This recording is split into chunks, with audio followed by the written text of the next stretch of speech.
This week, we welcome Dr. Gad Saad, professor of marketing at Concordia University, and he has pioneered the use of evolutionary psychology in marketing and consumer behavior.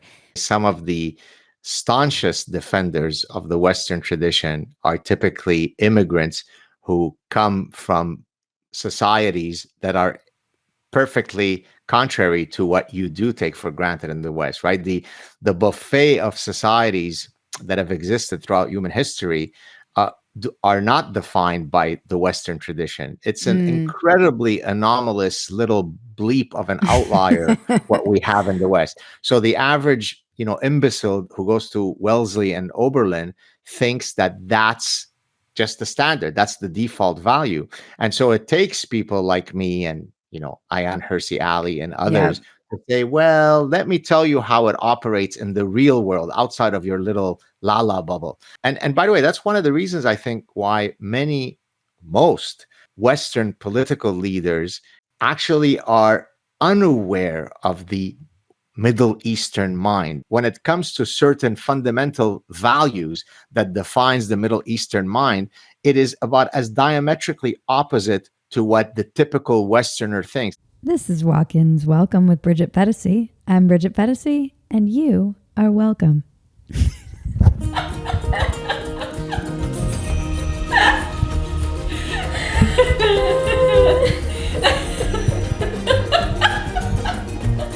You know the drill. Please subscribe, rate, comment, share, reach out, tell your friends, send smoke signals, whatever. We love your feedback and we want to hear from you. If you like our work and want to support us, the best way to do that is join Phetasy.com. You'll get access to behind-the-scenes content, outtakes, discounts on merch, and the ability to submit questions for some of our upcoming guests. Support your favorite scrappy little internet heroes at Phetasy.com. Walk-Ins Welcome is brought to you by Patriot Gold. Call 888-614-9238 for a free investor guide today. All right. So excited. I'm with Gad Saad, everybody. Welcome to Walk-Ins Welcome. Oh, great to be with you. Thank you for having me. I'm very excited to speak with you about all of the things because I've just been a huge fan of your work for a long time. I think you have such an interesting perspective on everything, but particularly right now in this moment, so many things that you were talking about are really revealing themselves to be true. And I was thinking about a recent podcast you did with Rogan, actually, and just how at the beginning of it, you were talking about the anti-Semitism people felt so comfortable expressing. And this was pre-October 7th. How are you feeling now? Well, how are you doing, by the way? First question. I appreciate you saying that. Look, it's been tough on several fronts. It's tough on a personal level, in that there are very concrete security challenges that I face going into the university, just walking around because, a lot of people recognize me and so on. Montreal is quickly becoming, the next stop on the Europe self-implosion train. Oh, no. And so we certainly have that. So on a personal level, it's been tough. Just to give you a quick story on a personal level, my son and wife were coming to pick me up about 2 weeks ago, where I was working on my laptop at a cafe, and as I walked into the car, my wife had picked up my son from a soccer match where he was playing in the East End of Montreal, and so he looked at me and he says, "Daddy, if you were where I just played soccer and you were wearing a Star of David, you'd be dead." What? Now let's contextualize that against the backdrop of another Star of David pendant story.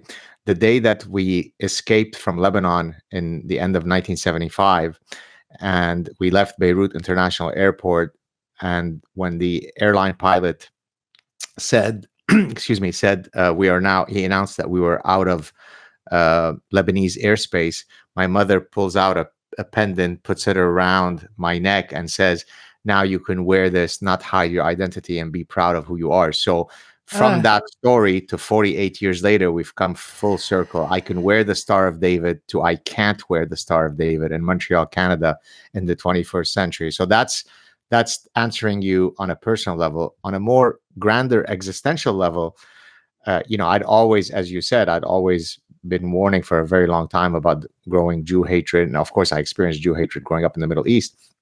But there was something unique in the past month that occurred that even from someone as seasoned as me who's seen it all, I was taken aback by the level of orgiastic Jew hatred. It's coming at me from every direction.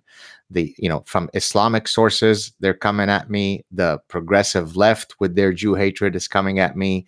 The ultra right wing kind of white nationalist types are coming after me. And so all of these otherwise very disparate groups might hate each other, but they are all in agreement that the Jew is the problem in the world. So it's been a rough ride, Bridget. I got emotional when you talked about your mom, and I've been thinking so much about all of this. I interviewed for this podcast a Holocaust survivor, Jacob Bressler. He's amazing.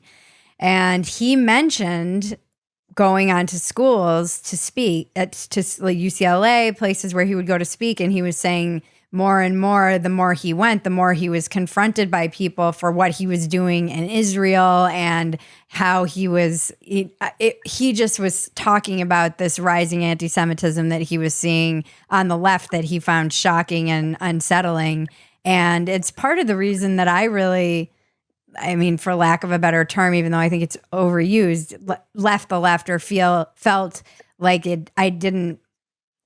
I wasn't seeing eye to eye with a lot of the direction that they were heading was this, what I saw as anti-Semitism, but always was cloaked in this progressive idea. There's something terrifying to me. I was talking to my husband about this last night, the poster terrors and the people who are taking these posters down to the kidnapped and the smug superiority of bad people who think they're good. It's almost as bad as bad people who know they're bad. Yeah, it is. And that's because you now are in a zeitgeist that completely condones open Jew hatred. And I have an article that's coming out in a few days in a major outlet. I won't mention it until they announce it and so on. But it really is the case that the extent of Jew hatred that is tolerated in a society is the proverbial canary in the coal mine. Because yes, while all forms of bigotry are detestable and grotesque, and we should condemn all of them, there is something uniquely diabolical about Jew hatred. It's the most visceral, historic, orgiastic, irrational hate. I've tried to engage to the best of my ability people, in my public engagement on social media. And, several people have noticed that I've put out a few tweets that were a lot different in tone from my usual sort of happy warrior. I'm always able to be playful. And that comes from the fact that I truly feel exasperated and, in a sense, I don't want to say defeated, because there's always, a optimistic bent that you could look toward. There's always, the battle is not lost until it's lost. So I always want to maintain hope and optimism. But in my engagement, there's, I always thought that I have all of the persuasion tools available within my toolkit to be able to at least get you to stop and think about things. But this is completely impenetrable. And so that, I think, is the thing that worries me the most, because it's precisely in that kind of orgiastic environment that some really terrible things happen, because you can't appeal to a person's humanity, sense of decorum, shared humanity. It's just that's there. Kill. You're diabolical. You must be extinguished. It's unbelievable.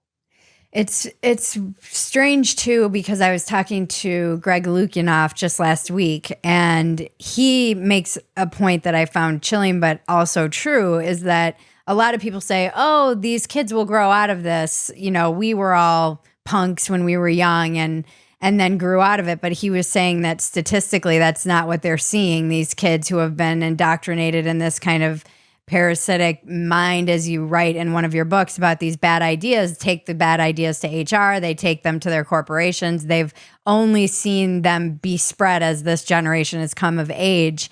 And I do fear that it's an indoctrination, much like what happens with the young Arab kids who are taught to hate Jews from a very young age. But they're just taught that this is not Jew hatred on the left. It's you're standing up for, you're Justice. on the right side of history. Yeah.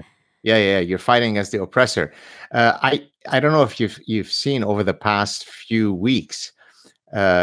One of my strategies of persuasion has been to put up polls. I don't know if you followed any of I've those. been seeing them, yes. Right? And I saw a lot of terrifying results. Well, that's exactly it. And that's precisely why I put those up.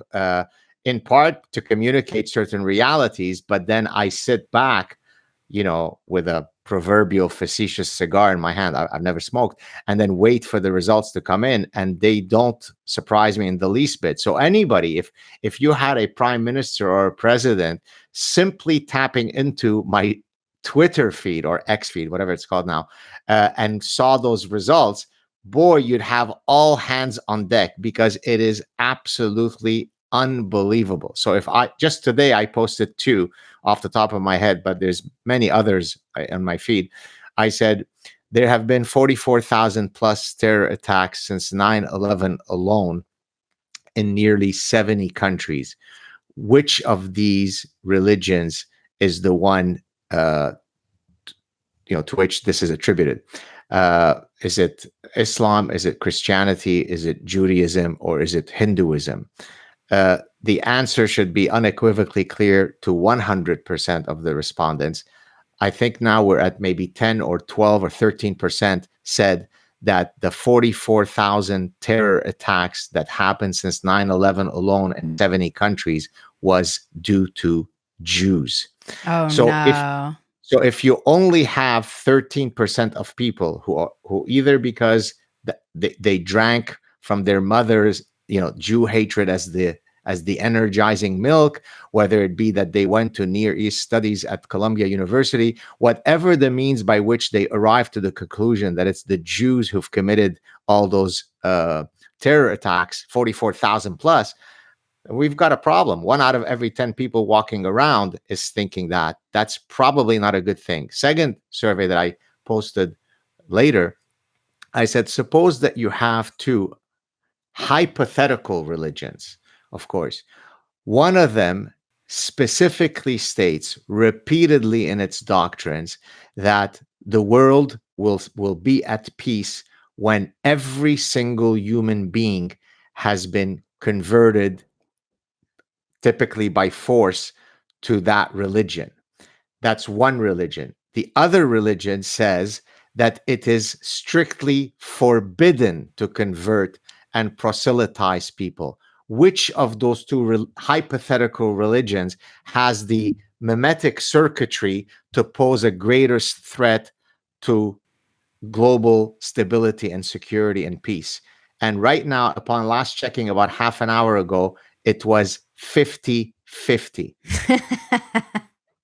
Do you think it's just troll farms? Do you know how much of it is how this is what always worries me about Twitter polls. One, our audience. Sometimes you'll see a poll and it will say a lot about more about someone's audience than necessarily what they're even asking. I think you seem to have a pretty diverse audience and they get pushed around enough. But and I wish you could see the breakdown on the polls. That would be really cool. Well, whatever the number is, however you want to correct it. So let's correct it downward for 10% trolls, and let's make it 60-40. Right. Really? So if you're a Martian, so you're coming and I'm giving you 2 hypothetical religions, one of which in its doctrine says kill everybody in sight and forcibly convert. The other one says just leave us alone. We're a minuscule minority and we absolutely forbid in our religion to convert anybody. It shouldn't require much thinking to say, well, okay, given those 2 hypothetical religions, probably the former one is more dangerous. but right now I'm at 50-50. Wow. What do you call a person who speaks 3 languages? Trilingual. Someone who speaks 2? Bilingual. Someone who speaks 1? American. Only 22% of Americans speak a language other than English at home. Start learning a new language this fall and be the exception, not the rule. Because with Babbel, you start speaking a new language in just 3 weeks. Why Babbel? Because it works. Instead of paying hundreds of dollars for a private tutor or fooling yourself with language apps that are little more than games, I've done that before, Babbel's quick 10-minute lessons are designed by over 150 language experts to help you start speaking a new language in as little as 3 weeks. I live in Texas now, and Spanish is everywhere. So there is no excuse for me not to be learning Spanish and using it situationally all the time. Babbel has given me the confidence to do just that. Here's a special limited time deal for our listeners to get you started right now. Get 55% off your Babbel subscription, but only for our listeners at babbel.com/WIW. Get 55% off babbel.com/WIW, spelled BABBEL.com/WIW. Rules and restrictions may apply. Did you know that JP Morgan and Wells Fargo both forecast gold to hit all-time highs in 12 to 18 months? Barron's warns the stock market looks like the dot-com boom before the bust. The Magnificent Seven all-tech stocks account for more than 25% of 2023's gains. Meanwhile, Fortune warns the S&P is heading below 3,000.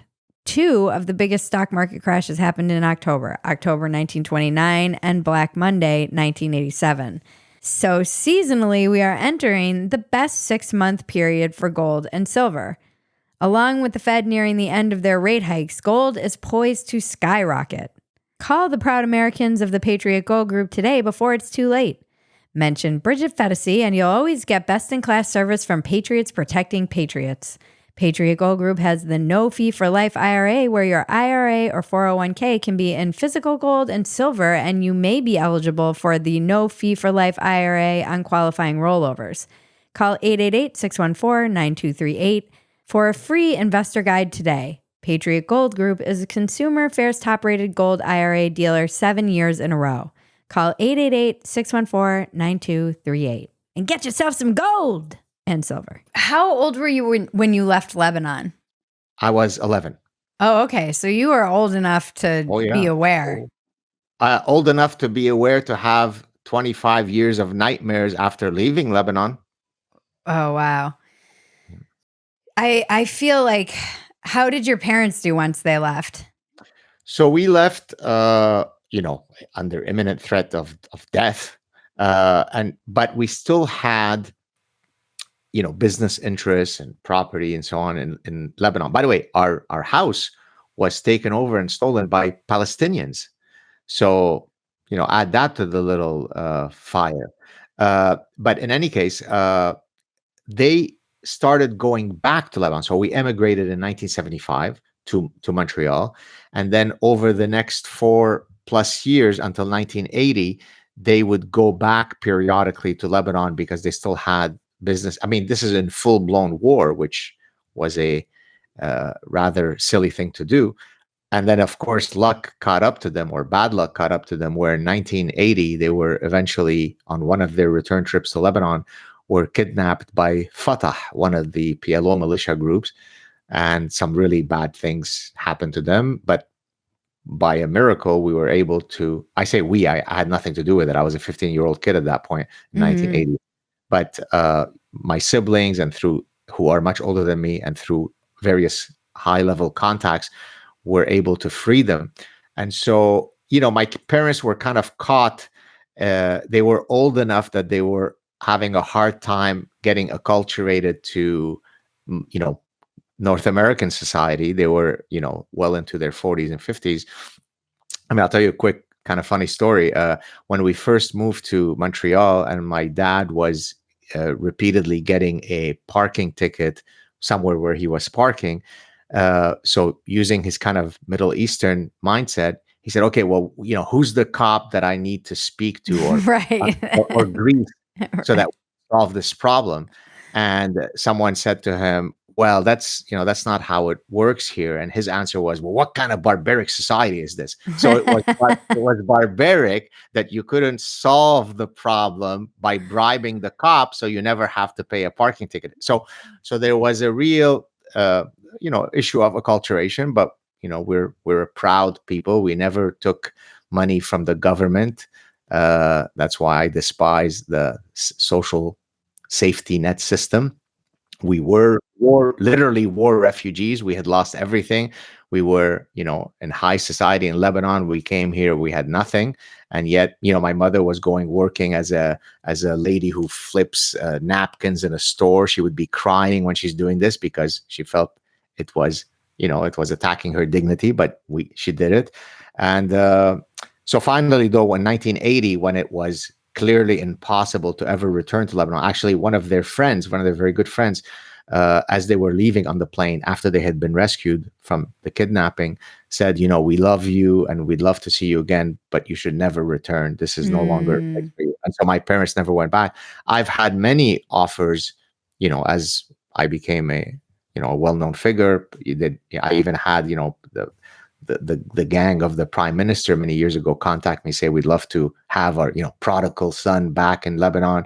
You'll be protected, blah, blah, blah.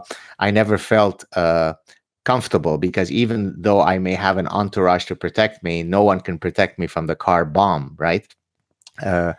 Yeah.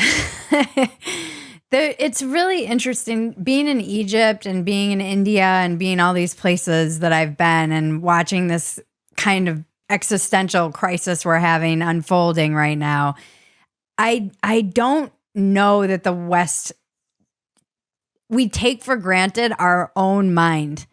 I don't know that they fully understand how crazily different the world is seen if you're raised in another society, particularly one that's often a true patriarchy.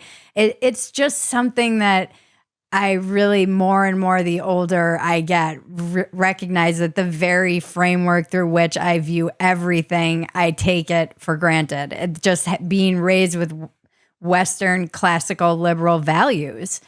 Yeah, and I've actually made this exact point on many occasions, where I say some of the staunchest defenders of the Western tradition are typically immigrants who come from societies that are perfectly contrary to what you do take for granted in the West, right? The buffet of societies that have existed throughout human history are not defined by the Western tradition. It's an incredibly anomalous little bleep of an outlier, what we have in the West. So the average, imbecile who goes to Wellesley and Oberlin thinks that that's just the standard. That's the default value. And so it takes people like me and, Ayaan Hirsi Ali and others to say, well, let me tell you how it operates in the real world outside of your little la-la bubble. And so, and by the way, that's one of the reasons I think why most Western political leaders actually are unaware of the Middle Eastern mind. They truly, it's as if you now, here's an analogy. If right now we were to have this conversation in Cantonese and you simply don't speak Cantonese, it doesn't matter how intelligent you are. The conversation is impenetrable because you don't speak that language. Right. So short of some nonverbal cues that you might pick up, I'm angry, I'm happy, I'm smiling, I'm frowning, you don't know what I'm saying, right? Well, that's exactly what happens when you contrast some of yes, of course, there is a universal shared biological heritage that unites us. I'm an evolutionary psychologist. But when it comes to certain fundamental values that defines the Middle Eastern mind, it is about as diametrically opposite to what the typical Westerner thinks. That's why, I don't know if you know, do you know what theory of mind is? Are you familiar with that term? I've heard it, but I couldn't explain it. Okay, so I'll explain it and then I'll link it to what I'm talking about. So theory of mind is something that helps us navigate through our social relationships. So if you and I are having a conversation, if I have theory of mind, I'm able to put myself in your mind to think what you might be thinking in order to provide, right?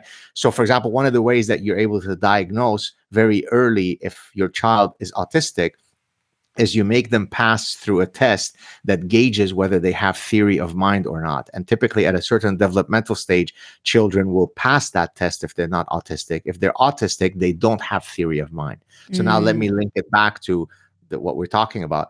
Well, the Western leader doesn't have cultural theory of mind. He or she cannot put themselves in the mind of the typical Middle Eastern, power player. And so typically the Westerner thinks, if I'm magnanimous, if I am kind, if I show that's great, because then they're going to reciprocate. The Middle Eastern mind reads weakness, weakness, weakness. Right. Therefore, let me prepare to mount. Forgive the vulgar term. I've been told in Arabic, when people didn't know my background and so on, many years ago, that they would speak to me in Arabic, that the West is a woman to be mounted, right?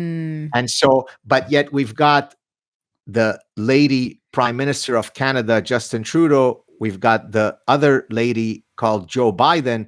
These effeminate, weak, degenerate, lobotomized morons who think that by crossing their legs in a particular way and being endlessly empathetic and kind and inclusive, that people in the Middle East hear that and say, oh boy, that's so lovely. That's not what they read. And so it would be a very different world if I were emperor for a week. Yeah, I felt it when I was in those societies. I felt oppressed mentally. There's no other way for me to describe it, but it must be this kind of theory of mind where I knew just having to cover up, feeling like I had to avert my eyes, be a step behind the man I was with, never being acknowledged at all as anything really other than just a piece of side Meat. candy or whatever. Yeah, I mean, candy is the nice word. Meat was what I was going to say. And even in places like India, there are so many cultural things, even physically, that they have their own entire amazing, diverse language just with the head bobble. It can mean so many things. And if you're not raised, they can have a whole conversation and never mean. And it's strange too, like no means nothing in India.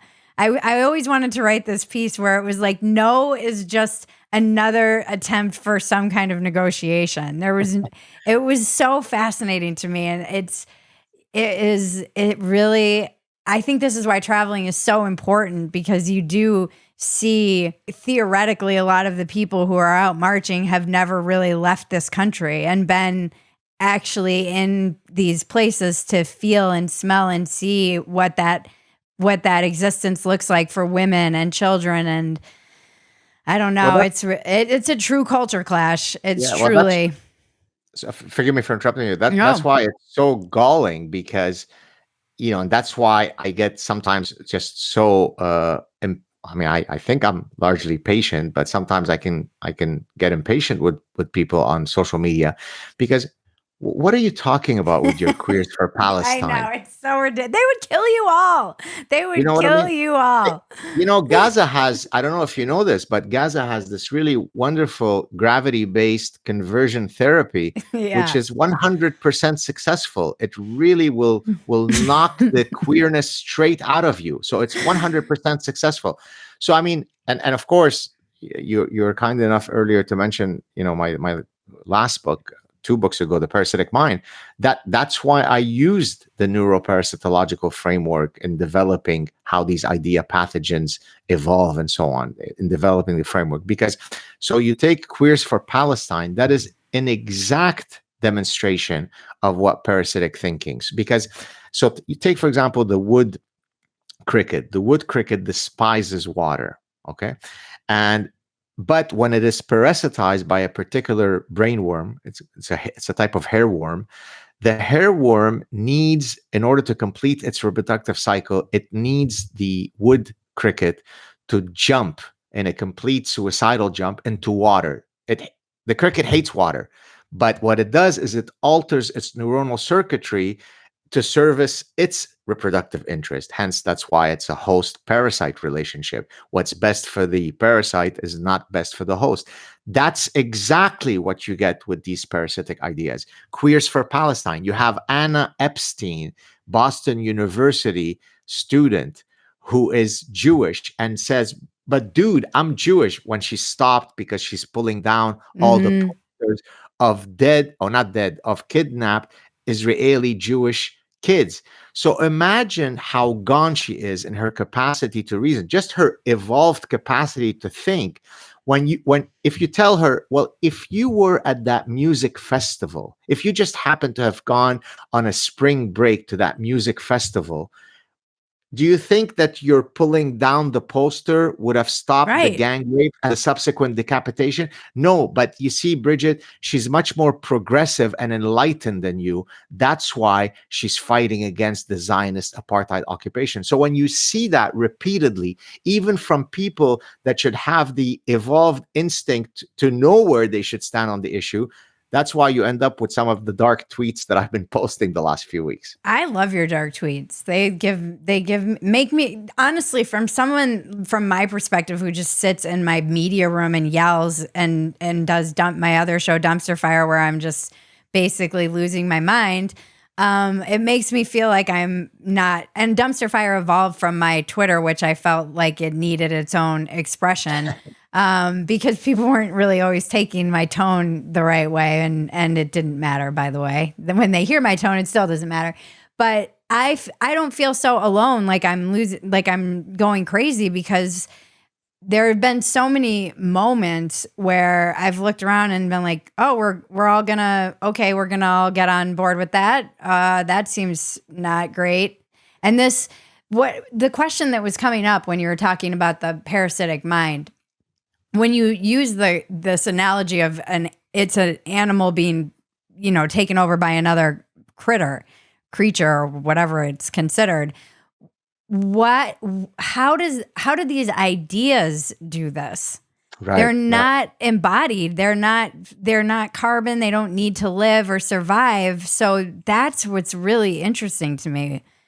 Yeah. So in the parasitic mind, I lay out a whole bunch of these idea pathogens. So postmodernism, cultural relativism, social constructivism, biophobia, which is the fear of using biology to explain human behavior, transgender activism, political correctness, identity politics, victimology complex. All of these different ideas and constructs evolved, regrettably, all originally within the university ecosystem. I like to channel here Orwell, who, I'm paraphrasing him, who said, it basically takes intellectuals to come up with some of the dumbest ideas. And boy, was he right. Because oftentimes academics do live in a rarefied ivory tower, perfectly decoupled from the consequences of their ideology. So they can pontificate all sorts of nonsense without ever having the autocorrective mechanism of reality slapping you and saying you're a moron. And so I spend the next 30 years, pontificating about postmodernism. There are no absolute truths. Everything is subjective, and no one contests that. And so maybe I'm not espousing nonsense. Mm-hmm. And so what I do, so to your question, how can these ideas ever stick? Well, I basically argue that what all of these ideas or parasitic ideas share is that they free us from the pesky shackles of reality, right? And so that's very freeing. So, for example, postmodernism says there are no absolute truths. I mean, of course, other than the one absolute truth, that there are no absolute truths. And so that frees me from any truth with a capital T. Up is down, left is right, oppressor is oppressed, peace is war, men are women, penises are vaginas. So everything is up for grabs. There is no shared semantic or shared reality. Social constructivism frees me from, if I'm a parent, I don't want to be told that there might be some innate biological reasons why my son will not become the next Lionel Messi or Michael Jordan. I Mhm. much prefer a message that says that we are all born tabula rasa with equal potentiality. And it's only whether mommy hugged me enough or didn't hug me enough that then turned me into Lionel Messi or Michael Jordan. That's a very hopeful message. So you mean my son could be the next Charles Darwin? He could be the next Michael Jordan. I sign me up for that uh, message. They've obviously never met any of the parents of these superstars. Exactly. We've got a very different kind of sponsor for this episode, The Jordan Harbinger Show, a podcast you should definitely check out since you're a fan of high-quality, fascinating podcasts hosted by interesting people like yours truly. Jordan sat down with such notables like Danny Gold. Danny is a journalist, a documentary filmmaker, long-form writer, and co-host of the Underworld podcast, which covers organized crime around the world, from Balkan warlords to Brooklyn wise guys. He also talked to Daniel Levin, how to find a missing person in the Middle East. Daniel is an attorney, political commentator, and author of Nothing But a Circus, Misadventures Among the Powerful and Proof of Life, 20 Days on the Hunt for a Missing Person in the Middle East. This one was really cool. They talked about how Daniel became the go-to person for hunting down a missing person in Syria when no government, embassy, or intelligence agency would help. I love stories like this. And this is what I love about Jordan's show. He's always interviewing people like this. Search for The Jordan Harbinger Show. That's HARB as in boy, IN as in Nancy, GER on Apple Podcasts, Spotify, or wherever you listen to podcasts. Walk-ins Welcome is brought to you by Progressive Insurance. Most of you listening right now are probably multitasking. Yep, while you're listening to me, you're probably also driving, cleaning, exercising, or maybe even grocery shopping. But if you're not in some kind of moving vehicle, there's something else you can be doing right now: getting an auto quote from Progressive Insurance. It's easy, and you could save money by doing it right from your phone. Drivers who save by switching to Progressive save nearly $750 on average, and auto customers qualify for an average of 7 discounts. Discounts for having multiple vehicles on your policy, being a homeowner, and more. So just like your favorite podcast, Progressive will be with you 24/7, 365 days a year, so you're protected no matter what. Multitask right now. Quote your car insurance at Progressive.com to join the over 28 million drivers who trust Progressive. Progressive Casualty Insurance Company and Affiliates. National average 12-month savings of $744 by new customers surveyed who saved with Progressive between June 2022 and May 2023. Potential savings will vary. Discounts not available in all states and situations. So all of these idea pathogens start off originally with a noble goal, which then morphs into complete nonsense in the service of that noble goal. So take, for example, equity feminism. Equity feminism is a great idea that most people would subscribe to. It basically says that there shouldn't be any institutional reasons why men and women are not equal under the law. Well, by that standard, sign me up. We're all equity feminists. In the pursuit of that noble goal, we then have radical feminists come and say, if we're going to smash the patriarchal sexist status quo, let's promulgate the message that there are no innate biological differences between men and women. Any differences between men and women must be due to social construction, because then that makes our job easier to eradicate. So in the service of a noble goal, I rape and murder truth. And if you look at each of these idea pathogens, they all have that trajectory. So it's similar to cancer. Different cancers behave in different ways. What they share in common is that they all involve the unchecked cell division, whether it be leukemia or whether it be skin cancer. Same thing with these parasitic ideas. Yeah, it's been really fascinating to watch it all come to, I don't know, it feels like it's coming somewhat to a head. Maybe not. We'll move on to the happiness because that's where I'd like to end. But I really would like to know what, obviously no one can predict how this situation will play out. It's so fluid and insane, and it seems like it gets crazier every day. But what do you think in terms of how do you predict that these parasitic, it's a death cult? Like how do we get out of this cycle? Is there any way out? So it depends which parasitic idea we're talking about. And again, to draw the analogy of cancer, some forms of cancer are unbelievably more dangerous than other forms of cancer. So we can't just say cancer and end it there. Some have a 95% fatality rate. Some have now a 10% fatality rate. So what's the pancreatic cancer of of right. bad ideas right now? Well, so leaving the Jew hatred aside for a second, because that itself poses a unique existential problem, not just to Jews, by the way, the granddaddy of all parasitic ideas has to be postmodernism, because it is the framework that provides the fertile ground for all of the other ones to exist. Because if I can espouse the notion that there truly are no absolute truths, then that's what I need in order to say, but come on, progressive medicine now knows that, some men can get cervical cancer, right? And by the way, I've had conversations with gynecologists, hated conversations, where they were pulling rank on me for being a simpleton imbecile for arguing that only women menstruate and that was so passé. But that's a gynecologist saying that. Yeah. So that gives you a sense of how parasitized a human mind can be. Now, the issue of Jew hatred, only because we've been talking about it and given the current reality, that actually, I think, is potentially an existential threat that we can't recover from. That's why I constantly repeat the mantra, the very dark mantra, demography is destiny. Because you don't need to be a fancy professor to understand that the way a culture shifts is a numbers game. Yes, we can have a culture war where Gad Saad could be sitting in class and defiantly fighting against all the parasitic ideas within his university ecosystem. But all of the fighting of Gad Saad is not going to matter if there are now a massive demographic increase of people who are coming from cultures that have 95 to 99% Jew hatred that is endemic to their societies. And I'm using those numbers because those are the numbers that have been collected through various non-partisan, at times woke global surveys. So this is not the right-wing, non-immigration group. It's Pew surveys and so on.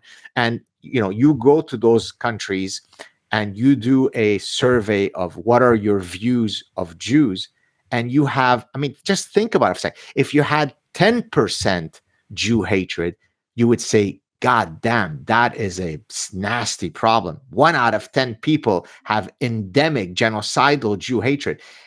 When you come up with 95 to 99%, right? So now the question becomes, if I let in 1 million people into my shores that hail from those societies, will there be down the line increased Jew hatred or decreased Jew hatred? You really don't need to be a fancy mathematical modeler to predict that one. And that's why when you see me appear on shows like Joe Rogan and so on, and where I put the dots together, it's because anybody who's willing to look at the reality should be able to be very afraid. And yet most people go, la, la, la, I have to buy tomatoes tonight. I'm too busy. And it's almost like two parasitic mind viruses that are uniting, because now it's so bizarre to see the Western progressives kind of map all of their racial politics on top of the situation in Palestine and Israel, and that everybody's kind of mapping their Western thing on top of it. And it just looks, just seeing like the BLM activists trying to say that they're the same as the Palestinians. And now there's, they're kind of running cover for all of the people who might just actively hate Jews and be they're all mixed up together. I just have never understood so many things about this conflict, and I'm not an expert in it, and it's why I don't jump in, although I'm just very supportive of Jews and Israel. Because no one's ever been able to really answer to me when they say free Palestine. Like, what happens to the Jews? I'll tell you very quickly. You ready? The Israel-Palestine issue has nothing, not 1 millimeter to do with land. Nothing, not 1 square inch. The Israel-Palestine problem is one that is rooted in theological doctrines, which basically say that Jews should not exist in those lands. So the from the river to the sea, free, Palestine will be free, is exactly a manifestation of that theological vision, right? In Islam, the world is divided into two lands, into two camps. There is, I'll say it in Arabic and then I'll translate. There is Dar al-Islam and Dar al-Harb. It means the house of Islam and the house of war. Anything that is under Islamic majority is under the house of Islam. Anything that is not under Islamic majority, that has not been conquered by Islam, is literally in its theological status in house of war, to be conquered, inshallah. That doesn't mean that every Muslim walking around going in his engineering class is adhering to that. But if we're talking about a religion, if I tell you, does Judaism allow for the eating of pork? Well, the answer is no. Now, the fact that your friend Mordechai is Jewish and eats pork doesn't mean that Judaism allows pork. It just means he's eating pork despite the fact that his religion doesn't allow him. So in Islam, you have Dar al-Harb and Dar al-Islam. Now, any place that at one point was majority Islamic can never revert back to being non-Islamic. So, for example, when you talk about, inshallah, we shall get Andalusia again in current Spain, that's because there was a time when Islam had conquered that peninsula, but now, then eventually they were expelled from that region, but they still have visions. It's ours. Once it is ours, it is. So 1948 is a catastrophe, a Nakba for them, because that's when the theological position was violated, right? Now, they will tell you, oh, we all lived peacefully together. That's nonsense. You live peacefully together until you don't, right? So, for example, when a guy is walking around and saying, my God, my life is great, I'm healthy, 1 minute later, as he turns the corner, he drops dead of a heart attack. So he thought he was healthy until a minute later, he dropped dead of a heart attack. So we lived in Lebanon and hadn't been killed until we had to put really good running shoes on and run really fast so that we don't get decapitated. And that's the story of every Mizrahi Jew, meaning every Jew from an Arabic country.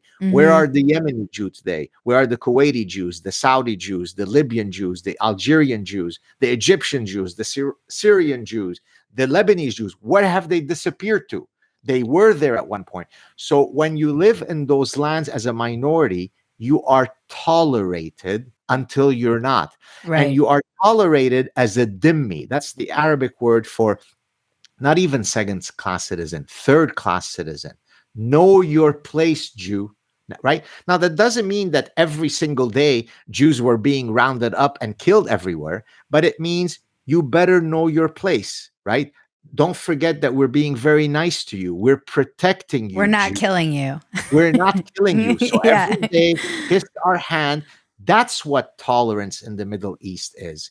So when Jews lived in Palestine, that's the reality. But when there was the Hebron massacre, this is way before 1948. Well, guys have to relax once in a while. And so if they go off on a little program of killing Jews, come on, can you really blame them? When the Grand Mufti of Jerusalem, prior to Israel being created, so the Grand Mufti of Jerusalem, got together with his buddy for a little romantic getaway. Do you know who his buddy was? His name was Adolf Hitler. When they got together, and you can go and read it up. You can go to the Stanford University Hoover Institution to read up on it, if you don't want to believe, the Zionist liar here. And so they had gotten together, and where there had been plans made to once we finish with ridding the Jews in Europe, we will then get rid of the Jews in the Middle East. That was before the creation of the state of Israel. So it's certainly, because you often hear that the only animus towards the Jews somehow magically started in 1948. Nothing could be further from the truth. So you solve this problem when you stop teaching kids straight out of the womb that the Jew is literally a subhuman, diabolical animal. Once you do that, then I think we can live in universal brotherhood. Right. It's the Jew hatred is so ancient. It felt like it did feel like some kind of gateway from hell opened up, and Exactly. and something was let out and into the ether that I don't know how you put it back in. And as you're seeing all over the world, it seems like it like activates this something, because it seems like the Jewish hatred is so deeply ingrained in the human DNA, because it's so ancient, that it doesn't take much to just activate this thing in our coding. And I can offer you, actually, I mean, that I'm thinking in my next book to actually develop this theory. So there's something called locus of control in human psychology, which basically, right? So internal locus of control, external locus of control. And there's something in psychology called the fundamental attribution error, where you misattribute causality in your life. Okay. So now let's join these two concepts together. Most people attribute successes internally and failures externally. So I did very well on the exam because I'm a very smart person. It's because of my disposition. It's internal. I did very poorly on the exam because Professor Saad is an unfair Jewish pig. Attributing it externally. It's not my doing the failure. And regrettably, most of human beings apply that fundamental attribution error because it's an ego protective mechanism. Of It course. protects me, right? Now, imagine if I can give you an existential external locus of control for all of your failures. Your wife cheated on you. Who put that idea in her? It's the Jewish pornographers who peddle for her to be hypersexual with the next door neighbor. You got diabetes. Who creates that? You know that Jewish doctors are putting diabetes in your water, which of course means nothing, but it doesn't matter. Never let logic get in the way of the conspiracy. Oh, by the way, it's the Jewish doctors who are withholding the diabetes cure because that's how they make money. Jews are always looking for money. By the way, I'll just these ones I just came up with them hyperbolically. No, it just reminds me so much of when I was in Prague getting a tour of the Jewish ghetto there. My tour guide was saying, being Jewish, you can never win. So they put them in the ghetto. They came up with really great ways to get rid of all of their waste because they were all on top of each other and they had to. And then when the Black Plague hit, they didn't get it because they had a better waste management system. And then they blamed the Jews for the Black Plague because they didn't get it. Exactly right. So I was going to say that this is an actual true case. In Sharm el-Sheikh, which is a resort area on the Red Sea in Egypt, there had been several attacks by sharks on tourists. This is in Egyptian water. Do you know what the Egyptian government concluded? Jewish sharks? It was Jewish sharks. Oh, God. I'm not joking now. You can actually go to a website that lists all the different animals that are, Jewish based. So like, that it's Jewish things that cause that animal to attack or that, right? So how can you penetrate that, right? If you have a large swath of society that says, well, yeah, I mean, of course it's Jewish sharks who did that. The Zionists trained these sharks to attack tourists because it attacks our economy. And so that's why I came up with 6 degrees of Jew, which is I give you any phenomenon, and in 6 degrees or less, now you don't need usually 6 degrees. You just say whatever the calamity is, and you just say Jew and case closed. That's Jew. So you just need one causal link. But I say this with some humor, with some swagger, but it's actually deathly tragic because that's literally your dentist. It's your surgeon. It's your pilot.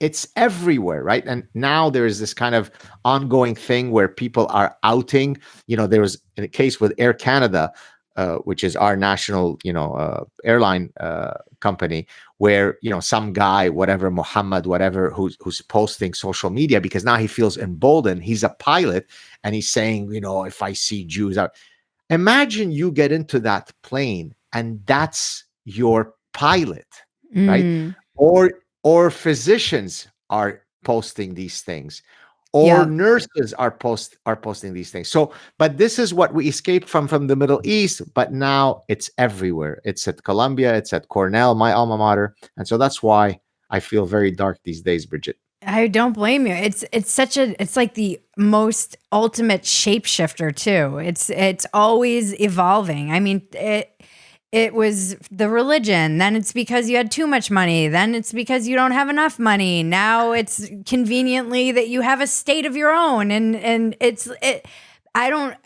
just wild to me how people can't see that.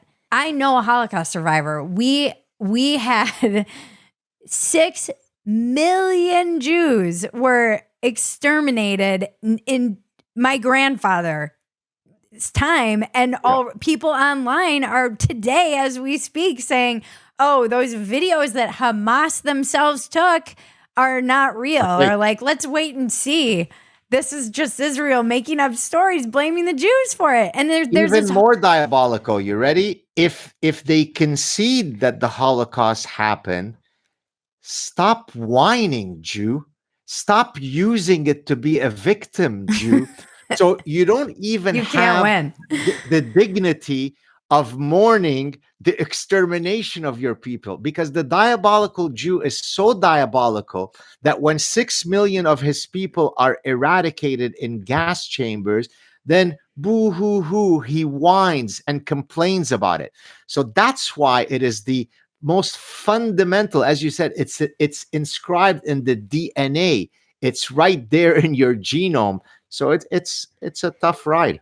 Shopify is a global commerce platform that helps you sell at every stage of your business. When I first started my store, I was not sure how to connect any of this stuff to YouTube, but Shopify seamlessly integrates with YouTube, making it so easy for me to grow my business and have it so that people can just purchase these products when they want them immediately and not have to go somewhere else. Whether you're selling scented soap or offering outdoor outfits, or like me, mugs and t-shirts and totes, Shopify helps you sell everywhere. Shopify helps you turn browsers into buyers with the internet's best converting checkout, 36% better on average compared to other leading commerce platforms. And sell more with less effort thanks to Shopify Magic, your AI-powered all-star. Sign up for a $1 per month trial period at shopify.com/WIW, all lowercase. Go to shopify.com/WIW, all lowercase, now to grow your business no matter what stage you're in. Shopify.com/WIW, all lowercase.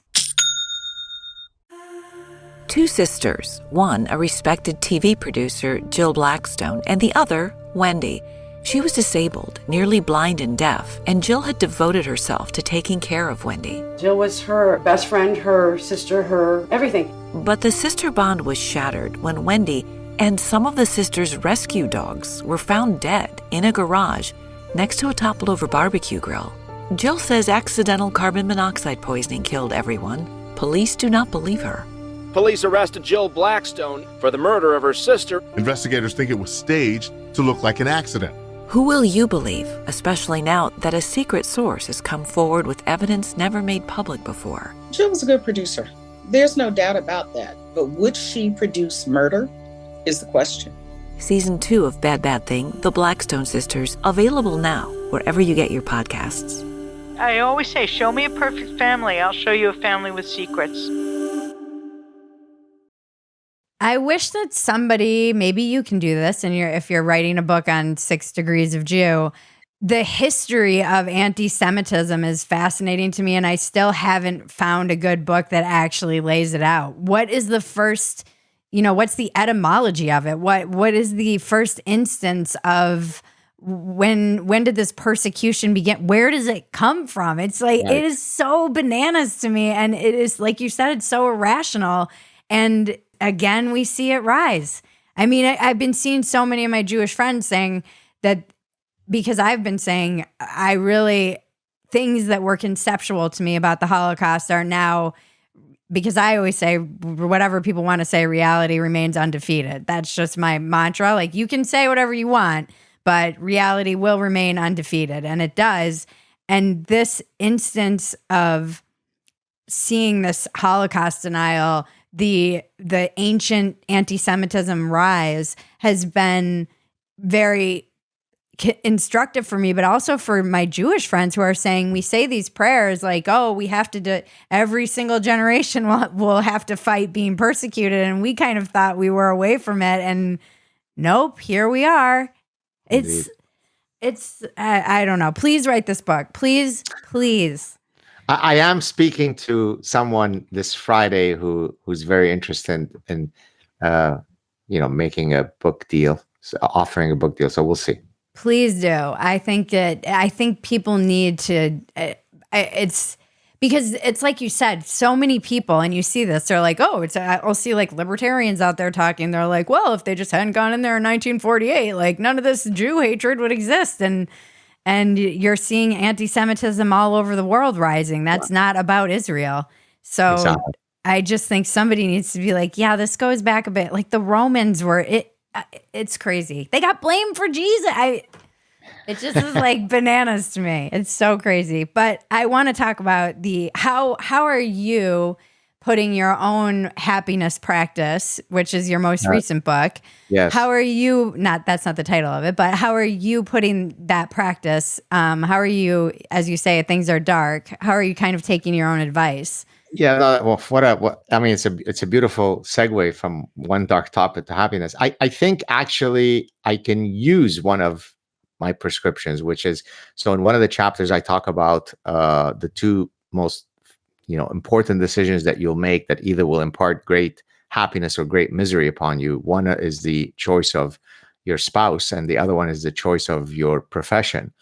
And it's really not that difficult to understand why that would be. If I wake up next to someone, I turn my head and that person is someone I go, oh, what a bonus. I get to wake up next to this person.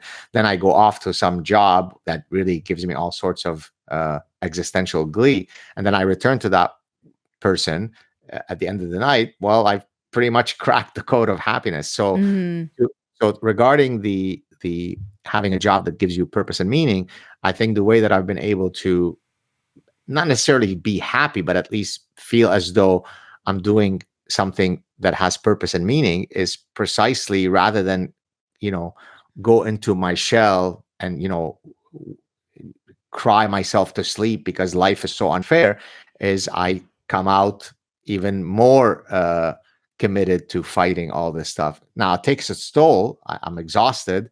It's difficult, but I think it would be a lot harder if I were to just give up and say, and on a few times I put out tweets where I say, I don't know how much longer I can take this, but then literally the next day I'm back at it, because that does offer me purpose and meaning. It allows me to live an authentic life. So one of the things that I talk about in the happiness book is that, the ancient Greeks, one of their most important maxims, a Delphic maxim, was, know thyself. Now that seems as though, well, it's a cliche now, but no, it has stood the test of time, because in those two words, it's actually incredibly profound. You can't live a happy, fulfilled life if you don't live an authentic life. And so if I were to say, you know what, this is too much, let me just go off and just worry about my tomatoes, and my daughter has her graduation, and let me whatever, then I think that would make me even more unhappy. But the fact that I can at least contribute whatever small voice I have to the battle, paradoxically actually ends up making me happy. Not happy in the sense of I'm dealing with a very difficult subject, but at least I do have a sense of locus of control. I could easily say I'm out, right? I mean, believe me, every time I do one of these shows, I just did India Today. India has I saw that. Right. Okay. Has a lot of people, so it's only going to attract more attention to me. And then I open my emails or whatever, and I'm like, oh God. And it's some horrible person saying, but that one ugly voice is drowned by 10,000 other emails I receive where someone says, I mean, you literally are the one who's keeping me sane and not jumping from a building, because I turn to and I hear you speak, and suddenly I think that they are still rational people. So I think in that sense, I'm able to maintain a sense of purpose, a sense of, meaning. And so that makes me happy. Is happiness something that's always been with humans? Is this another thing that we have come to kind of expect that is not natural, or is it something that we've evolutionarily always kind of had in us? Yeah, no, that's a great question. I actually talk about some evolutionary approaches to studying happiness. So, for example, there's something that I talk about in the book called the mismatch hypothesis, which comes straight out of evolution. And the idea is that sometimes things go awry in our contemporary world, whether it be physically, whether it be in terms of our well-being, hence happiness, because there's a mismatch between the contemporary environment and the environment in which we evolved. So, for example, let's take one example from medicine. Many of the top killers arise from this mismatch hypothesis. Why? So, diabetes, heart disease, colon cancer, some of the lifestyle diseases. Mhm. You're making wrong decisions in your life that lead to disease. Well, the answer is very easy. So, for example, we've evolved the gustatory preferences to face an environment of caloric scarcity and caloric uncertainty. Your ancestors and mine didn't know where the next meal was coming from and didn't know how caloric that meal would be. So it makes sense that we've evolved a preference for chocolate mousse or juicy steak than for raw celery. So Right. that preference is perfectly adaptive given the environment in which we evolved. But in today's environment of plenty, where we don't have scarcity, uncertainty, and scarcity of calories, then you get all of those diseases, because I am not modulating how much food I'm eating and how much calories I'm taking, given the fact it's a different environment. Well, that can apply, for example, to how happy you are in terms of whether you're lonely or not. We've evolved in bands of about 150 people. That's called Dunbar's number. Well, in those small bands, everybody knows one another. There are these very tight bonds of reciprocity. On the other hand, I could move to New York City, where I might be amongst 8 million people, but paradoxically, I feel incredibly alone because I haven't mimicked that evolutionary environment of those tight bonds. And therefore, there's a so-called epidemic of loneliness, which of course results in unhappiness and misery. And so there are some very interesting evolutionary principles that we could apply to happiness. But I do think, though, that the general sense of wanting to be happy in your life is a universal that transcends time and place. But by the way, one of the things that was most daunting about me writing this book was, if you look at all that philosophers have written about, probably no one has written more about than about what is the good life, how to live in. And so I was worried, well, am I able to come up with something that's going to be fresh and unique? And if I've done a good job, the answer is yes, because what I'm doing is I'm taking my personal trajectory of happiness, which is unique to me, coupled with ancient wisdoms. Here come the Stoics, here comes Epictetus, here comes Seneca, here comes Aristotle, and then backed up by contemporary science. Put that together, hopefully you've got a good book to read. It is a good book. I've been focusing a lot on nourishment. That's kind of my word for November, because after October 7th, I went into, I didn't really, it's weird. I'm 10 years sober, and it took me that long to realize how connected my media diet and my actual diet are. So my nightly habit since October 7th for kind of 2 to 3 weeks was doom scrolling on Twitter, reading about atrocities, and eating Skittles. Because my husband bought a bag of Halloween candy 2 weeks before Halloween, which was just asking for trouble, and it was gone by Halloween.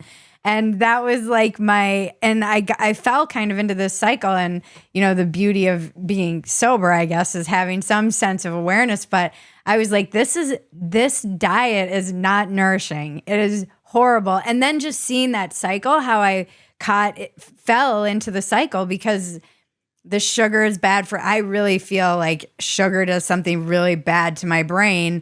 And so the thinking gets sick, and then the body starts feeling yuck, and then and I had to just like pull myself out of it. But I was not nourishing myself with what I was consuming, my media diet as well. And it's so easy to be mindless about. And it has such a huge effect on all of us. And again, we're talking about a mismatch where that dopamine that gets hit by all of these apps and everything, we are not powerful enough to overcome that wiring. That's why I think willpower is so, at a certain point, usually late at night, because you're done making decisions for the day, you just lose the will to choose and give in. And I don't know, I really feel for it's even just getting out of that little cycle made me have so much compassion for even people who are trying to lose a large amount of weight, or because there's so many things, like you said, that are in our wiring that are going to condition us to make bad choices, even if we know they make us feel unhappy or bad or whatever. Right. Yeah, no, congratulations on your sobriety. Thank you. It is a very difficult thing, but you mentioned weight loss, as you probably know. I went on a huge weight loss journey, which actually I talk about in the happiness book in the context of the chapter where I talk about persistence and the anti-fragility of failure. Well, one of the journeys that is most laden with statistically likely failure is weight loss, right? Completely. About 5% of people end up being successful in their diet journeys and keeping it off.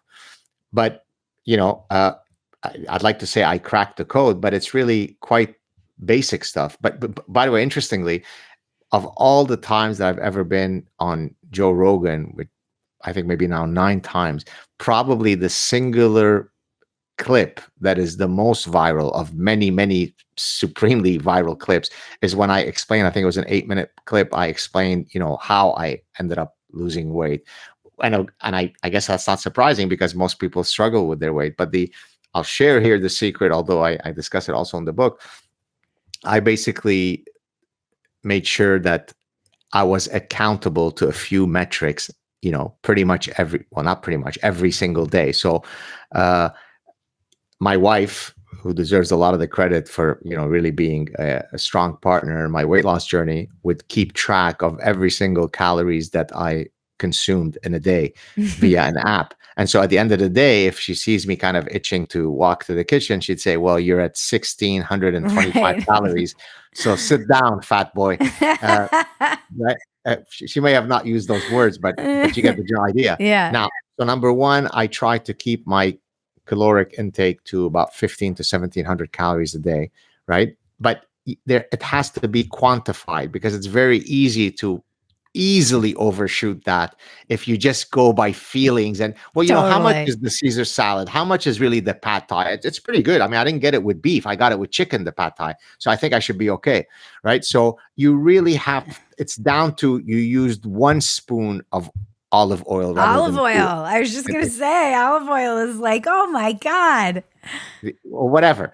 So that's one. Number two, I continue to do 15 to 20,000 steps a day. Wow. No matter what. It's been now about 3.5 years. Now, the exercise is only about 10% of your general weight loss. So most of it is what goes in here. But you combine those together, and I would add two other quick secrets. Number one, weigh yourself once a week, because if you don't, it's easy to fool yourself into thinking you're not putting on weight. And then suddenly you get on the scale and you're 38 pounds higher than you were last time around, right? But if every week I weigh myself and I see I've put on 2 pounds this week, I autocorrect at 2 pounds rather than at 38. It's basic stuff. And the other thing that I did, which I think a lot of the kind of cognitive behavior therapy approaches to weight loss are similar to what I'm about to say. I reframed the problem rather than say I need to lose 80 pounds and my God, that's just insurmountable, so might as well just pass me the chips, right? I turned it into a daily competition, and here it's really I truly think it's such a clean and beautiful logic. At the end of every day, only one of three things can happen as relating to your weight, right? Your weight, because of the decisions you've made that day, your weight could go up, your weight can stay exactly the same, or your weight can go down. Even if it goes down by 0.02 of an ounce, it went down. So you can, okay. Well, make sure that every single day you're on the winning ledger, meaning that you're in the negative, however little, it doesn't matter. It could be 0.0 of an ounce. Have enough consecutive of those days, you'll get on the scale and you'll be, as I was, 86 pounds lighter. Wow. So by reframing the temporal window of what constituted the task, I didn't say 86 pounds. I said, I have to win today, only today. And then it happened. So by being mindful of all these things, you can become sober, you can lose a lot of weight. Yep. Yeah. And with sobriety, I had to do the same thing that you're mentioning. It was, I mean, it's very much one day at a time. That is the whole thing. But also I couldn't just make it about not drinking. Just making it can't be a negative aspiration. That makes no sense. So I needed there to be a higher aspiration. And for me, it was, well, what does life look like sober through everything? I'm just a pure curiosity after, a day, 10 days, there had to be something lighter that I was aspiring to than just, I can't drink. Right. And that really helped me, particularly in early sobriety when you're white knuckling in it. And it's so hard to see the light because you're often dealing with the wreckage. I mean, that's the thing even about weight loss is I would say even staying, particularly when you kind of plateau, even staying at the same while you're trying to lose weight, as long as you're not going up, is kind of considered a win in the win column. Because sometimes too, when you really learn about the mechanisms of weight loss, everything in your body is fighting the weight loss. Yeah. It's so hard to lose weight. Not only is it hard just from a societal level, from a food level, but then your body is, so sometimes counterintuitively, you'll be eating 1,600 calories, you'll plateau. Well, you need to bump your calories for a day and eat 21 so your body isn't thinking it's starving because your body will freak out and just hold on to it's crazy. It's evolutionary. Congratulations on that weight loss. Thank you so much. I think that helps so many people too. It's just it's another massive problem we have. I've actually had people walk up to me on the street and say, "Oh, hey, Professor Saad, I just want to thank you." And I always say, for what? And I've had many people say, I lost, and then they'll tell me, I lost 32 pounds, I lost 18, I lost 54 because you inspired me. So to your earlier question, that gives you purpose and meaning. Here's a person whom you didn't know that they knew that you were even alive, who were sitting there consuming, your journey and getting inspired and healthy precisely because you weighed in with your voice. I mean, what could be more enriching than that? I mean, that's something that I love about what we do. I have people say the same thing to me about sobriety, and it moves me and makes me, on those days where I'm like, what am I doing? What am I doing? Why am I doing this? It's always on those days I get an email or a DM or something from somebody, and I have a little, it's a little plaque that I was saying in my little subscriber community. I wanted one, and somebody in my community made it for me and sent it to me because it says, it's not about you. Because that's when I get into this, like, I don't want to do this. Why am I doing this? And self-pity and all the ugly things that creep in. Someone will email me and say, oh, you helped me get sober. Or you helped me feel like I'm not going crazy in this time. And I'm like, it's not about you, Bridget. This is not about you. Yeah. And that's my whole thing is happiness is a practice that starts with laughing at yourself. That's really where I land with my happiness practice, is just being able to not take myself seriously. Well, and as you probably know, because you said that you followed some of my stuff for a while.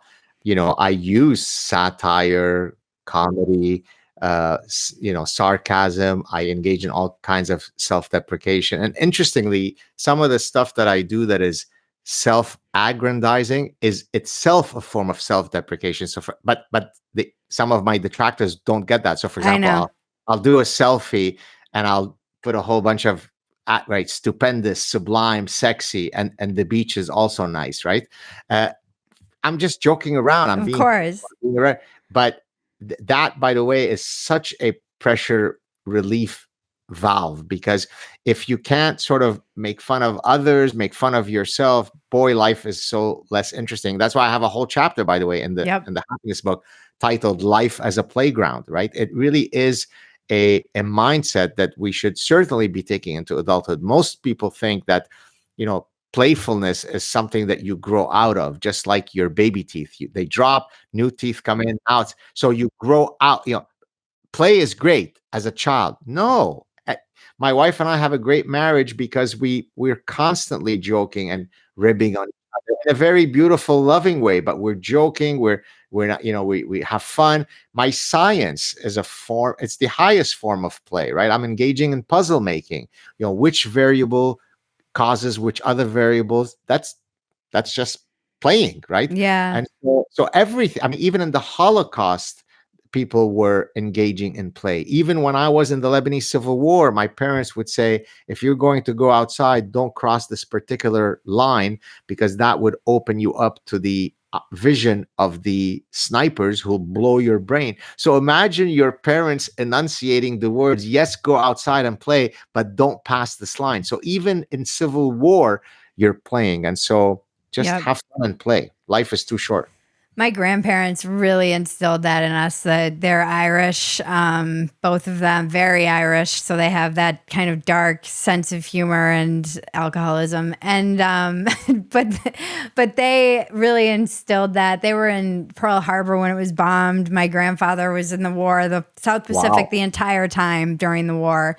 And they just always were like, laugh. My grandmother left very clear instructions, and she was like, do not cry when I die. I want you laughing. I had a great life. I saw all my kids grow up. I saw my grandkids. She was just very, very... I feel very grateful that they instilled that in us. And also just like laugh at yourself, or everyone else is going to, you have to be able to, or everyone else is going to do it for you. And also that it's not about you, just trying to remember being of service, even in a simple way, that whatever simple way you can to. My husband and I I was dying laughing the other night at him, just being playful, I'm just so grateful for that. What is I end with the two same questions for everyone. What is your biggest defect of character? Wow, what an amazing question. So one can think it's a defect, or maybe it's not, I don't know, but I think that I have a very low threshold for being offended by personal slights. So that, in a sense, my mind, when it comes to norms and etiquette and protocol, are very deontological, meaning this is right, this is wrong. And if someone does something that I consider to be a grievous violation, then I might be quick to turn them into, you're an asshole camp and you're dead to me. I think in retrospect, feels like your error brutes. Exactly. I think you're exactly right. Maybe it comes from the culture of honor and shame. Maybe it's just the unique combination of genes that make me who I am. I think that, there's a positive element to that, which is that, you walk tall, you know what your principles are, but at times you may burn some relationships where, had you been a bit less unforgiving in those things, but that said, I think that if someone were to come to me and say, hey, I know that I upset you and I hurt you with that, I apologize, then I'm someone who's very, kind-hearted. I would say, oh, thank you, let's hug it out. But I do get very upset if you violate these norms. So maybe that's my biggest fault. What is your biggest asset? Honesty. I think. So, I mean, I could say, oh, I have a high IQ or something, but I think those are just things that, that's not what you're talking about. I think it's the fact that what I say, you can trust that I'm not lying. Anything that I engage in comes from a place of purity. But again, even here, there's a downside to it. So the story that I tell in the Parasitic Mind in chapter 1, arguably one of the most profound advice that my mother ever gave me, is at one point she looked at me. I was pretty young, probably in my late teens. And she said, Gad, the quicker you understand that the world doesn't abide to your purity bubble, the happier you'll be.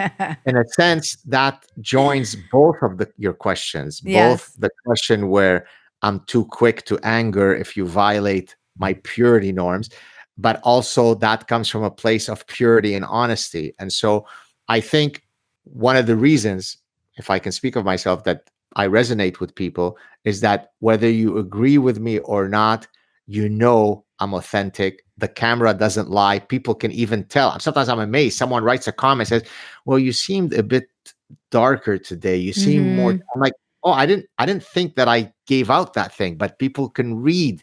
Right. So one of the reasons why I don't ever get into trouble in the way that many people get canceled and so on is that I never say things that I can't fully defend. So if you ask me a question, Bridget, what are your thoughts about the legalization of marijuana in Canada?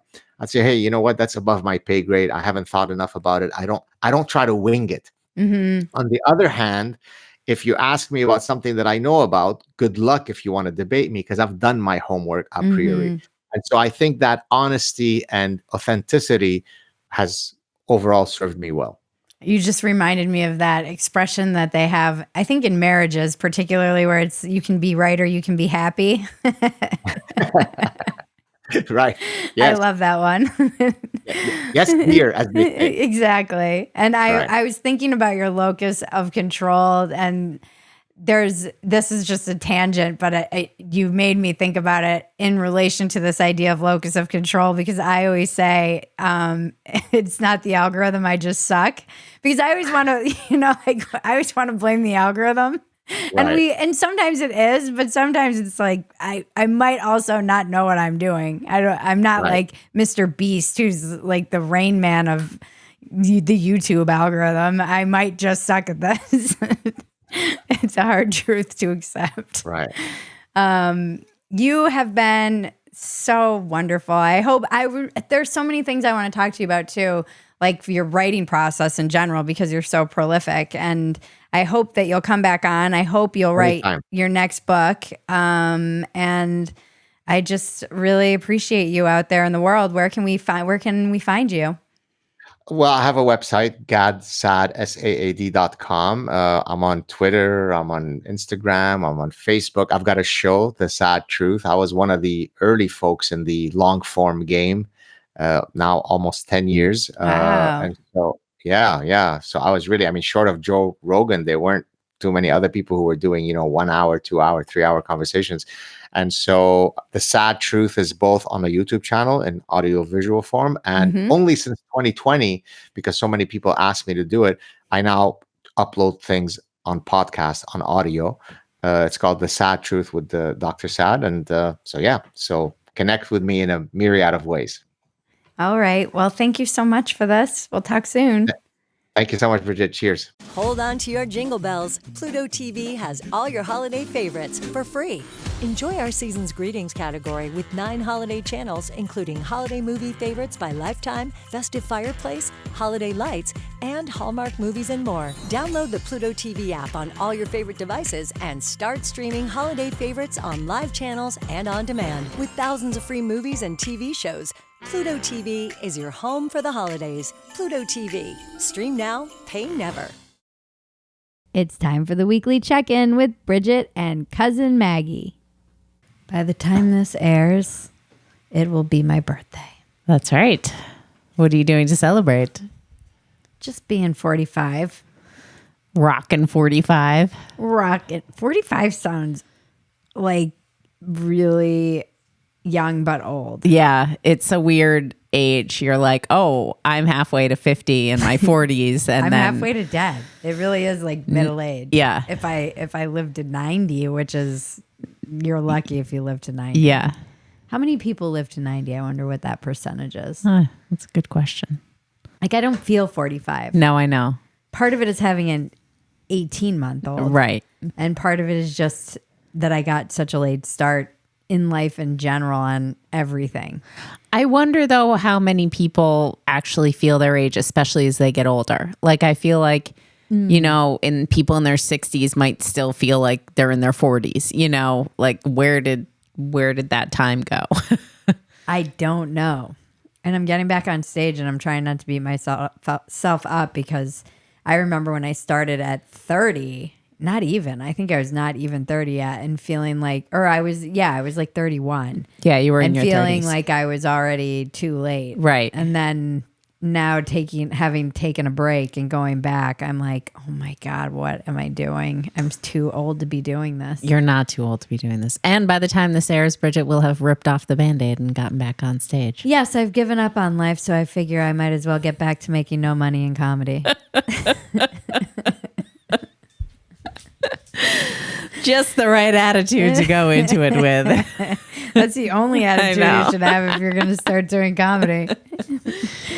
Like, this is the end, folks. No, it's actually just preventative measure I'm taking so I don't become a pundit. I know Bridget in the kitchen the other day was like, I have two ways I could go. I could become a pundit or I could become a comic. A failed comedian. Like an actual failed comedian, or a failed comedian who's become a pundit. And I think I'd rather just be a failed comedian. I don't want to be a pundit. Don't ask me any questions about Israel. This is, of course, the check-in. That's God's check-in. That was an amazing episode. It really was. Okay, you can ask me questions about Israel, but that's it. Don't expect too many answers. I'm not one of those people who hates my birthday, though. I have a lot of family members who just hate it and always have. Not even since they got older, just always. Like my relative. She's always hated her birthday since I was 13. I remember her being like, oh, it's not my birthday. And ignoring it and not want. But this is also the family member who has a superstition that if you don't eat cake on your birthday, it's bad luck. So she hates her birthday, but has a very strict superstition about eating cake. That's weird. I've never even heard of that superstition. So I will be eating cake. I know. I was like, is there finally going to be a trip to nothing but cakes? We must protect that trip at all costs. No, I'm the same way. I don't mind my birthday. I enjoy it, but it's like, have a nice day if possible. But I don't like the people who celebrate their birthday for like a week. And then a lot of times I'll be home visiting. So my family will want to do like a big celebration or be like, well, what should we do for your birthday? I'm like, let's just have a cake. We don't need to do anything. Yeah. I used to just go to Joshua Tree by myself. I always wanted to be introspective and alone. That was my favorite way to spend the birthday, was to just, or go with a friend or just one person or my girlfriends. Like we all went out one year. I think there was that time, my 30th, I was in Joshua Tree. I was just thinking, was that the first time that we spent your birthday in Joshua Tree? That was not an introspective trip. I'm going to die.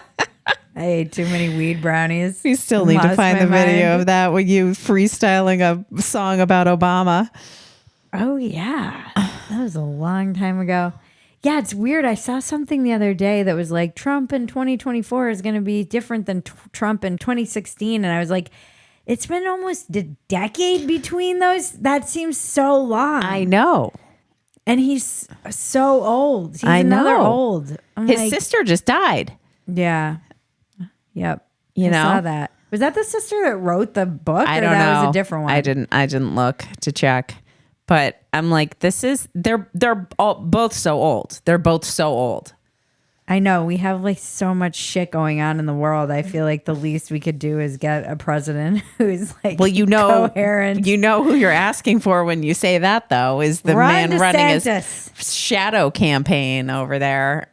going to China and cleaning up San Francisco for that's the so funny. Chinese president. That whole thing where he was like, "It's true because it's true." Gavin Newsom. I didn't watch whatever that was. We'll cover it on Dumpster Fire this Thursday. My birthday dumpster fire. I don't know. right. 45 feels cool. Like I guess I never really thought every year is like, wow, I never thought I would make it this long. And you're a homeowner now and a mom. Your life has changed a lot. Yes, it has. And I'm going to go bomb on stage tonight. Hey, you got to do what you got to do. And you don't know that you're going to bomb. I probably will, but it's okay. You're getting up. It is the debilitating stage fright that has always crippled me. I know. Which is funny because I like being on stage. I know. It's the anticipation of being on stage that fucks me up. I know.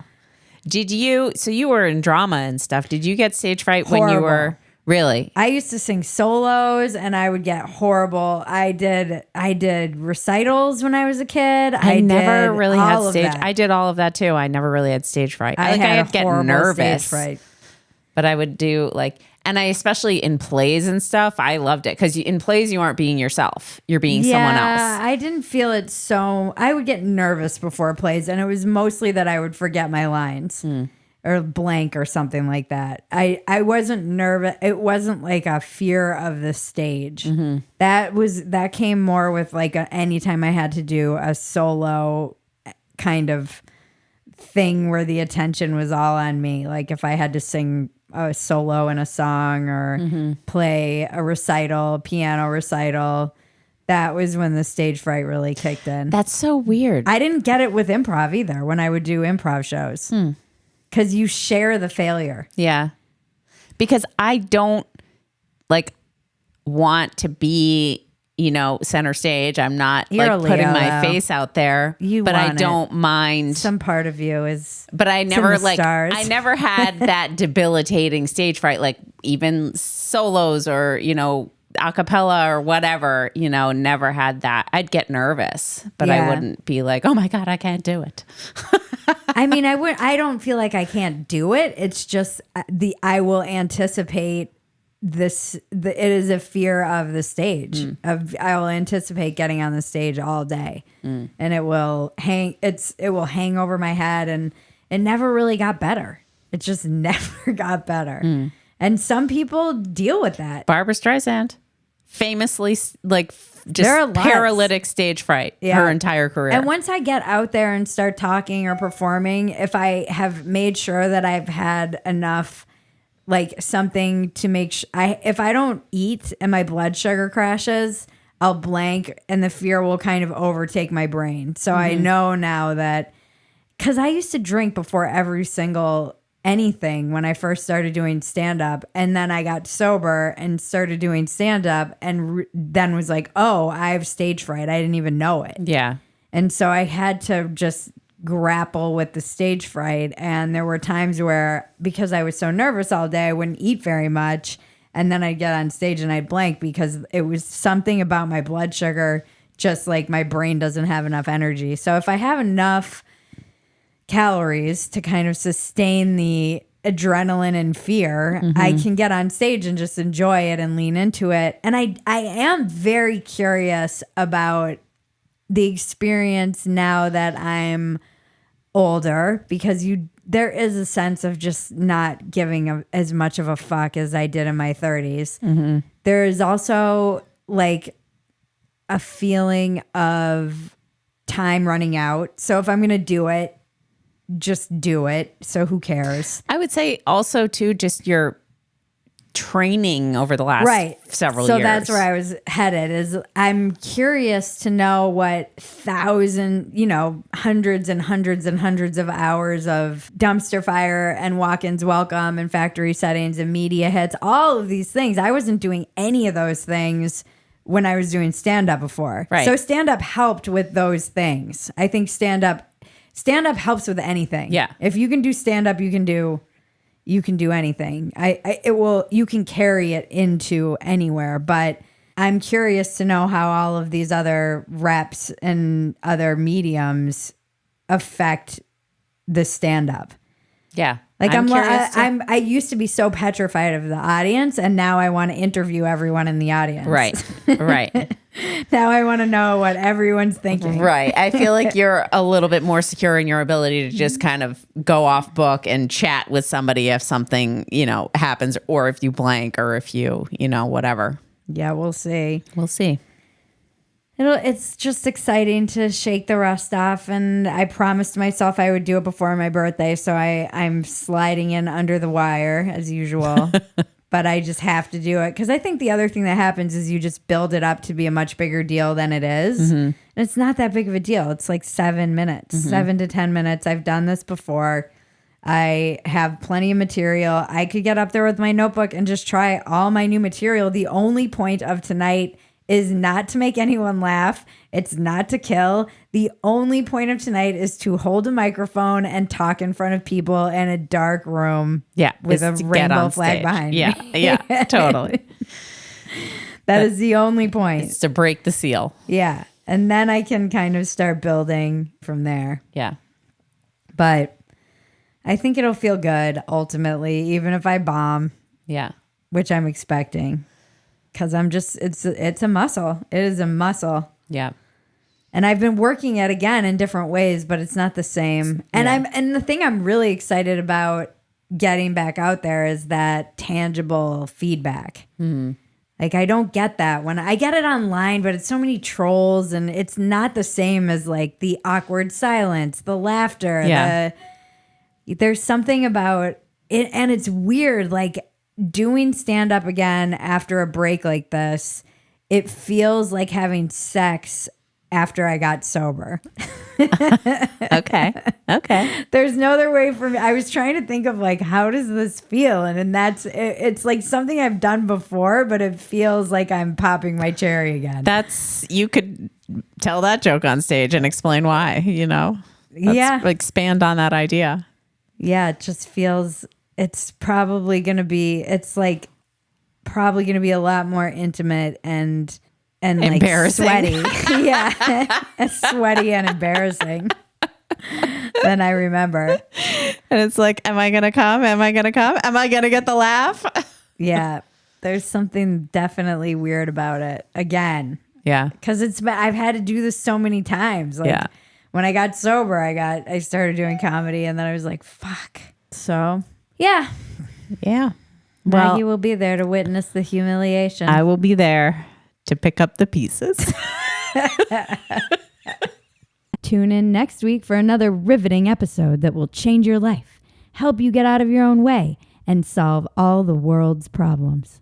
I want to thank our composer, Jared Elias, my co-producer and cousin, Maggie, and all of you out there listening. This has been Walk-Ins Welcome with Bridget Phetasy. I'm Bridget Phetasy, and you're welcome.